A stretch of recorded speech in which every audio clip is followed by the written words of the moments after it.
Sooner Scoop HD.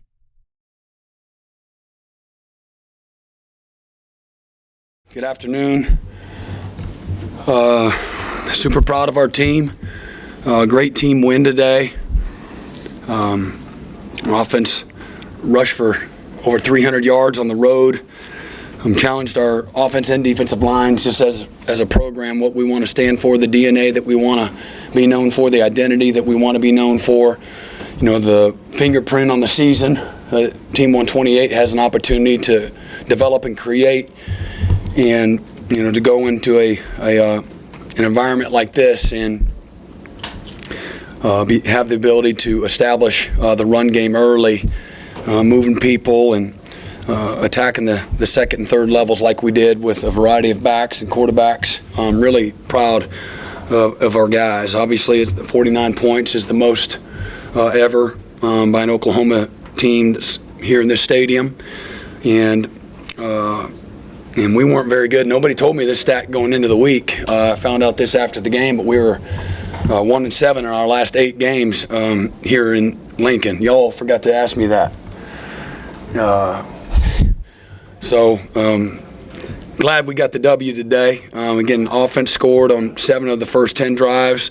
Defense came out and got punched in the face and responded after that. I think they had 77 yards on that first drive and then 71 yards the rest of the half to average just under 2 yards a play the rest of the half. So I'm glad that happened because I believe that you develop a lot of, again, you develop an identity, you develop a mindset, you develop through some failure in adversity, and that's how you grow and improve.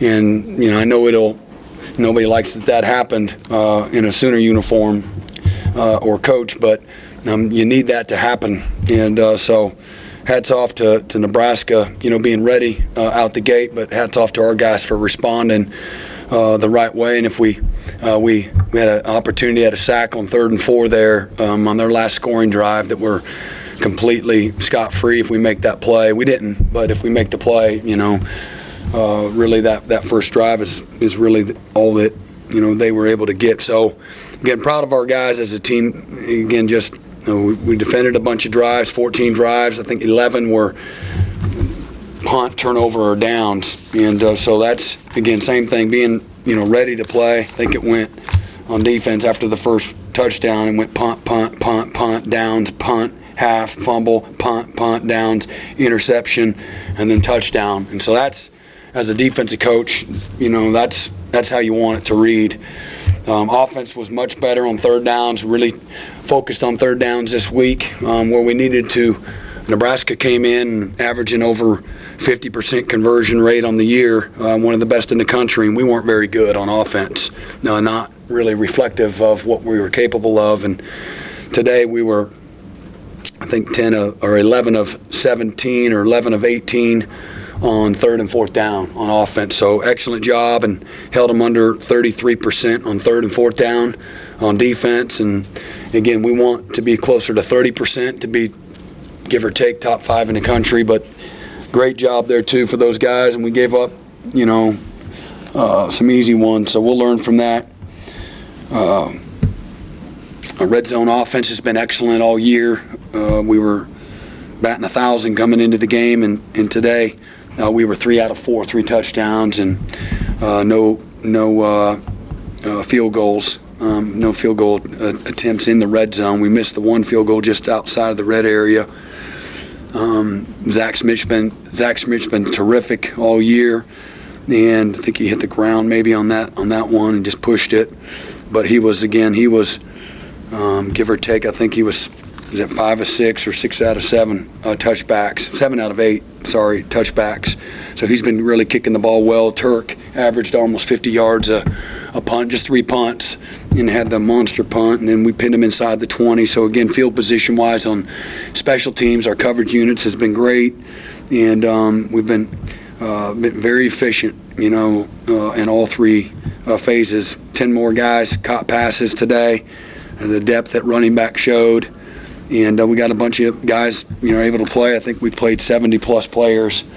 So, anytime you can do that on the road, it's a great thing. So we averaged almost 7 yards of play on offense and held them just barely over 4 yards of play again on defense. So, again, a lot to learn and grow. We're just 3-0. Again, we've not done anything other than win our first road game and get to 3-0. We got a really incredible challenge, next weekend in Norman with Kansas State coming. But looks like that for the most part our team is healthy. Deshaun obviously will miss, part of that game unless they review it otherwise. But what I saw on the replay, that was a clear targeting. So love the last 4 minutes that our offense, had the ball there late. I think we ran it on 20 of 21 plays, only threw it one time, and were able to, again, control the clock and control the ball when they knew we were going to run the ball. So, again, no one here is beating our chest. Today was a good, strong win. I think we improved through today in lots of different ways. We were a little late arriving. We got the slow roll coming in, and I loved our mind. Everybody was that good. That's great, good. We hardly have any time to get our stuff on and think about the game and get taped up. So I actually kind of liked it. We got here and put our clothes on. We went out and played. So,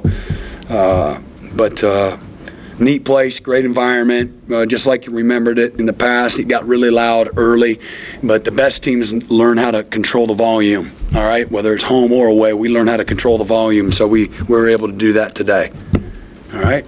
So Deshaun, that happened in the first half, so he shouldn't miss any game against K-State. He doesn't miss the first half? Oh, wasn't the second half, right, I got you. Good. All right, so we got him. That's good. Brent, you got things going, and they scored. Then Dylan comes back with that big play. You just got the momentum back, and then you boat raced them from that point. How big is that big run by Dylan?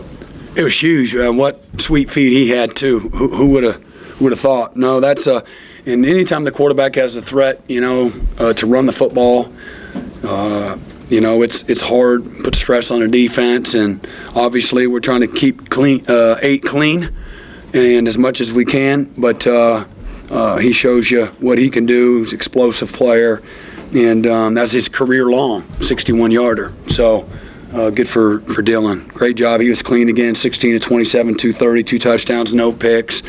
Had that longest rush of his career. So, and then I love the throw he had there to Weiss there in tight coverage. Puts it where only our guy could catch it, and Theo made a good, tough, competitive play there. That was a great throw.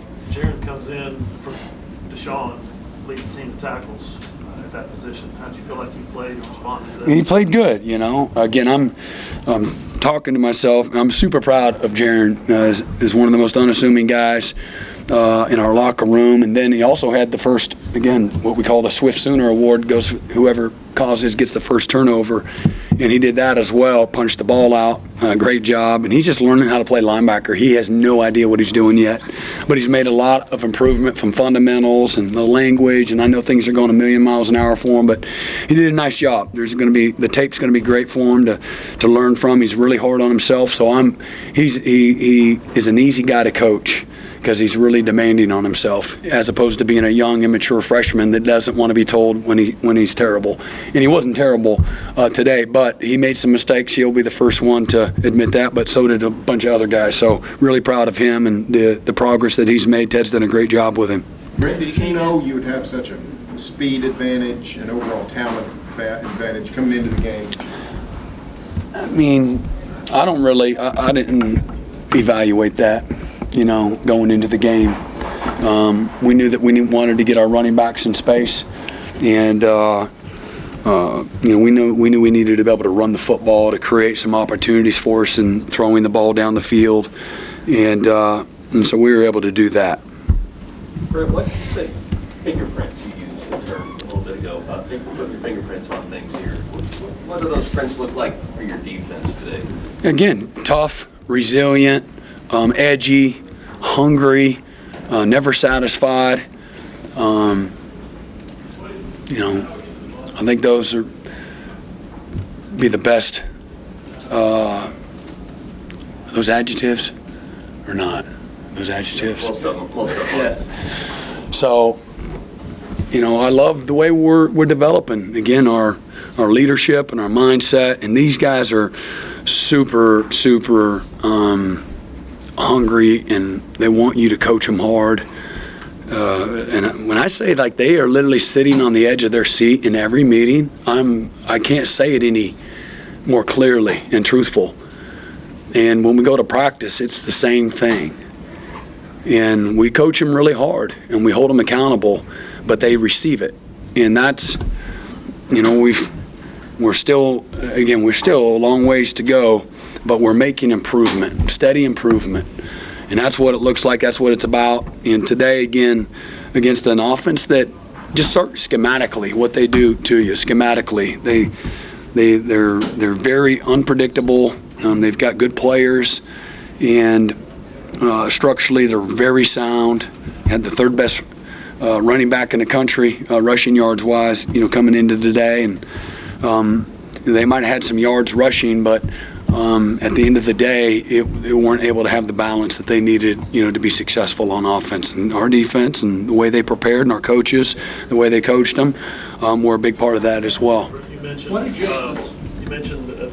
line of scrimmage, offense and defense emphasis in practice this week. Why was that? Is that different this week than previous? No, it's not different. It's just, again, continue to challenge guys and help them grow and develop and create awareness, instead of within a game, on either side, playing, inconsistent. Like, let's play to our potential. This is a game of performance, not a game of potential. So let's play the way we're capable of. And it starts, again, you got to win in the mind first. And you got to be edgy, and you got to get everybody to buy into that. And again, so the fundamentals, the attitude, the physicality, all of those things. And sometimes it's there early, and sometimes you got to create that and develop that. We went 24 straight days in fall camp of inside drill. Spider pads or full pads, it didn't matter. And the reason we did that is you gotta practice tough to play tough. And when we're still a work in progress, but today was, again, improvement. And it'll lend credibility to what we're trying to emphasize and the team that we're trying to develop. What kind of adjustments did you make after that first series that went down so easily?